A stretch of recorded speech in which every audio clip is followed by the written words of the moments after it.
రాయలసీమలో ముఖ్యంగా ఈ రోజు ఆ ఇంపార్టెన్స్ ఇస్తారని చెప్పి కూడా ఈ రోజు పార్టీ నిరూపించడం జరిగింది.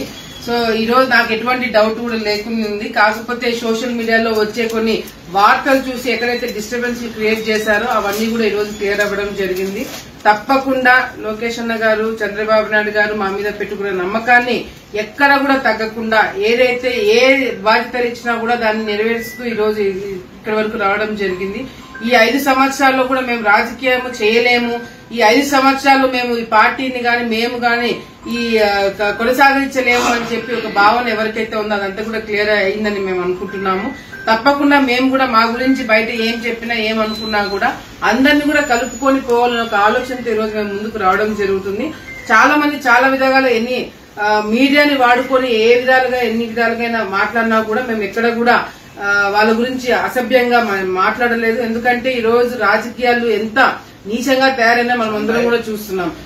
రాజకీయాల్లో గౌరవం ఉండాలా, రాజకీయాలు అంటే ఒక మాట మనం రాజకీయ నాయకులు మాట్లాడితే దానికి విలువ ఉండాలని ఒక ఆలోచనతోటి కూడా ఈ రోజు మేము ఎక్కడ కూడా కాంట్రవర్సీ లేకుండా ముందుకు రావడం జరుగుతుంది. డెఫినెట్ గా మాతో కాంట్రవర్సీలు చేసినారు, కానీ ఏదేమైనా కూడా ఈ రోజు కార్యకర్తలు చాలా ఆనందంగా ఉన్నారు, నేను చాలా ఆనందంగా ఉన్నాను. ఎందుకంటే ముఖ్యంగా వాళ్ళిద్దరు నా మీద పెట్టుకున్న నమ్మకాన్ని ఎక్కడ కూడా తగ్గించకుండా నేను కష్టపడి పనిచేయడం, పార్టీ కోసము కమిటెడ్ గా పనిచేస్తాను, కష్టపడి పనిచేస్తాను.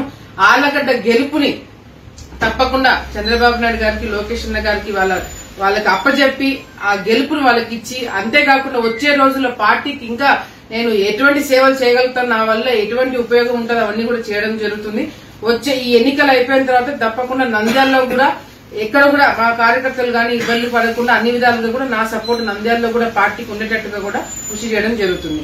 ఈ అనౌన్స్మెంట్ ఇచ్చినందుకు చంద్రబాబు నాయుడు గారు నా పేరు అనౌన్స్ చేసేందుకు వాళ్ళకి ధన్యవాదాలు తెలియజేస్తాను.